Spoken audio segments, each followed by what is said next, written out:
મારું નામ વસાવા દિનબંધુબેન મનોજભાઈ છે અને હું ઉભારા ગામની વતની છું. આજે અહીં સંકલ્પ એજ્યુકેશન ટ્રસ્ટ દ્વારા મને મારી મેડિકલ કોલેજ માટે 20,000 રૂપિયાની આર્થિક મદદ કરવામાં આવી છે. તે બદલ હું એમનો ખૂબ આભાર માનું છું.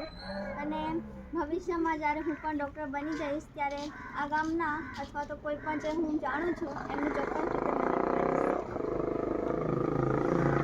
આજ રોજ સંકલ્પ એજ્યુકેશન ટ્રસ્ટ દ્વારા આ પ્રવૃત્તિમાં સહભાગી થનાર માનસિંહભાઈ વસાવા સાહેબ, સુજીતભાઈ, ભાવેશભાઈ અને નરસિંહભાઈ સાહેબનો અને એમના ગામના પરિવારોનો સંકલ્પ એજ્યુકેશન ટ્રસ્ટ વતી હું કૌશિક કુમાર એમ પટેલ હું ખૂબ ખૂબ આભાર વ્યક્ત કરું છું. અને સમાજની અંદર કોઈપણ બાળક ભણતર વગર ન રહી જાય એ માટે સંકલ્પ એજ્યુકેશન ટ્રસ્ટ હંમેશા સતત પ્રયત્નશીલ છે અને પ્રયત્નશીલ રહેશે.